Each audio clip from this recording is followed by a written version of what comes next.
ABP news से बातचीत में पीसी पारेख ने कहा, कोलगेट को लेकर सीबीआई ने जो ताजा चार्जशीट दर्ज की है उसमें कुमार मंगलम बिरला जैसे एक बड़े उद्योगपति का नाम सामने आया। तो उस समय कोयला विभाग के सचिव रहे पीसी पारेख साहब का भी नाम सामने आ रहा है। हमारे साथ पारेख साहब खुद हैं। तो पारेख साहब, एक तरफ तो सीएजी आपको अप्रिशिएट करती है, आपको विसल ब्लोअर बताती है, दूसरी तरफ सीबीआई एक सीरियस एलिगेशंस आपके खिलाफ एफआईआर में लगाती है। तो सीबीआई के पास ऐसा क्या सबूत है आपके हिसाब से जो वो आपको टारगेट कर रही है? मेरे हिसाब से सीबीआई इस केस का ठीक से इन्वेस्टिगेशन नहीं कर पा रही। या तो सीबीआई में कॉम्पिटेंस नहीं है इस तरह के केसेस को इन्वेस्टिगेट करने की, या तो फिर वो अननेसेसरली सेंसिटाइजेशन कर रहे हैं इस केस का। इस केस में कोई कंस्पिरेसी जैसी बात नहीं है। उसके ब्रीफली मैं फैक्ट्स बता देता हूं आपको कि तालाबीरा ब्लॉक के लिए 2 एप्लीकेंट्स थे। हिंडाल्को एक एप्लीकेंट था और नेवली लिग्नाइट कॉर्पोरेशन एक एप्लीकेंट था। Both of them were equally competent parties. Hindalco का एप्लीकेशन फर्स्ट एप्लीकेशन था और नेवली लिग्नाइट का कॉर्पोरेशन का सेकेंड एप्लीकेशन था। स्क्रीनिंग कमेटी ने ये डिसाइड किया एनएलसी के फेवर में, क्योंकि एनएलसी गवर्नमेंट कंपनी थी।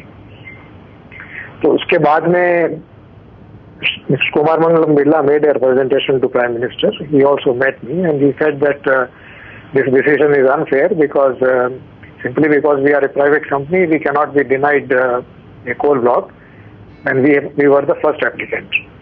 So on reconsideration, I thought that there is a merit in their representation, and therefore I reprocessed the case, suggesting that along with Neyveli, we should also include Hindalco in this block. Now, to my mind, this was a very fair and correct decision, and there is nothing wrong in that.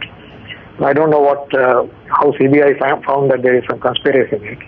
So if there is a conspiracy, then who are the conspirants? Mr. Birla, who made a request, he is the conspirant. I, who made a recommendation, I am conspirant. And the Prime Minister who took a decision, he is the conspirant. So why they picked up me and Mr. Birla only and not Prime Minister as a conspirant? आपका कहने का मतलब है कि जो final decision था वो prime minister Manmohan Singh ने लिया था, जिनके पास उस समय कोयला मंत्रालय भी था। एब्सोल्युटली। तो उनको एक्यूज नंबर 1 बनाया जाना चाहिए। Naturally, if they feel that there is a conspiracy, then every conspirator has to be accused. लेकिन सीबीआई का कहना है कि बिरला और आपकी जो एक मुलाकात हुई थी उसके बाद फिर ये फैसला बदला गया था। हाँ, मैं कह रहा हूँ ना कि मिस्टर बिरला मेरे से मिले, उन्होंने कहा कि ये डिसीजन फेयर नहीं है, इसको रिकंसिडर करेंगे, और रिकंसिडरेशन हुआ। गवर्नमेंट की पॉलिसी थी कि पब्लिक सेक्टर यूनिट्स पीएसयू को ही देना चाहिए, जैसे तोलाबीड़ा सेकंड है या तोलाबीड़ा 2 जो महानंदी कोल फील्ड्स को दिया गया था। तो उसके बाद ये जो फिर एक प्राइवेट सेक्टर को जो इन्वॉल्व किया गया, उसके अंदर क्या प्राइम मिनिस्टर ने ये जो नीतिगत फैसला था इसमें बदलाव किया? नहीं, ऐसी कोई पॉलिसी नहीं थी कि कैप्टिव ब्लॉक पब्लिक सेक्टर को ही दिया जाए। बेसिकली पॉलिसी ये थी कि captive blocks are meant for private sector, क्योंकि whole idea was that private sector should be involved in coal mining. तो ये कहीं ये पॉलिसी नहीं थी कि captive coal blocks should be given to public sector. जब ये नॉट ए करेक्ट असेसमेंट। तो आपको लगता है कि जब आपके खिलाफ एफआईआर दर्ज हुई है तो कम से कम प्राइम मिनिस्टर से भी सीबीआई को पूछताछ करनी चाहिए? Naturally, if there is a conspiracy, then we are the 3 conspirants.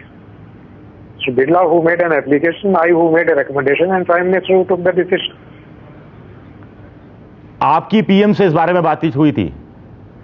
नहीं, मेरी पीएम से इस बारे में कोई बातचीत नहीं हुई। आप कह रहे हैं कि बिरला साहब आपसे मिले थे और बिरला जी प्रधानमंत्री से मिले थे, अलग अलग मिले थे।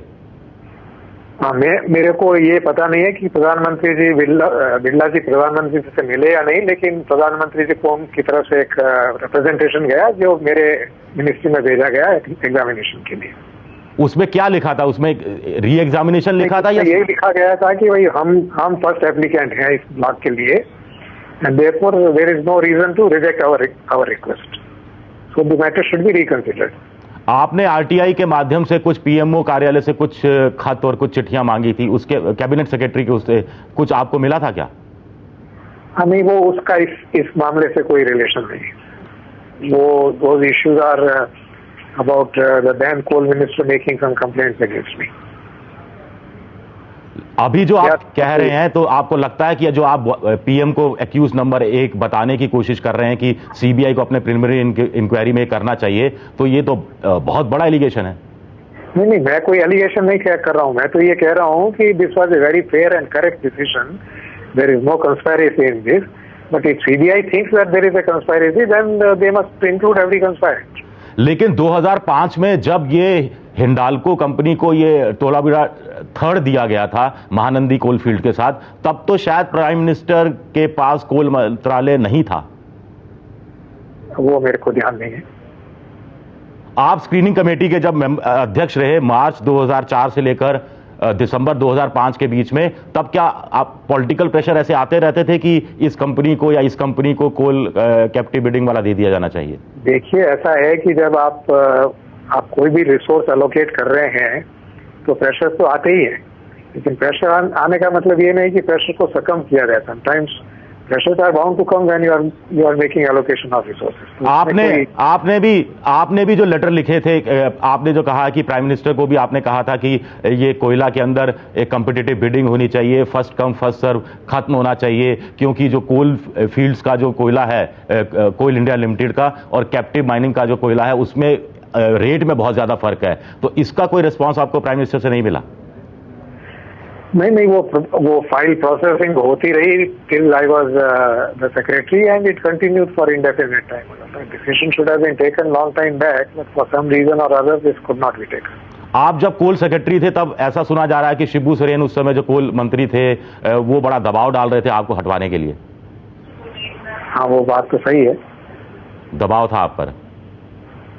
हाँ, बिल्कुल था। और प्राइम मिनिस्टर के खिलाफ सीबीआई को कम से कम प्राइम मिनिस्टर से पूछताछ तो करनी चाहिए, आप फिर कहेंगे ये? नहीं, मेरे हिसाब से since there is no case here, there is absolutely nothing to make out a case. मेरे हिसाब से कोई कंस्पायरेसी है ही नहीं, तो और इसमें किसी के अगेंस्ट पूछताछ का कोई स्कोप नहीं है। बट अगर सब कुछ जनता के हित में, अगर सब कुछ देश हित में हो रहा था, प्राइम मिनिस्टर भी ठीक थे, आप भी ठीक थे, तो इसका मतलब कोयला घोटाला जैसी कोई चीज हुई भी थी या नहीं भी हुई थी? नहीं, मैं कोयला घोटाले की बात नहीं कर रहा हूं, मैं सिर्फ इस तालाबीरा 2 के केस की बात कर रहा हूं। जी, शुक्रिया।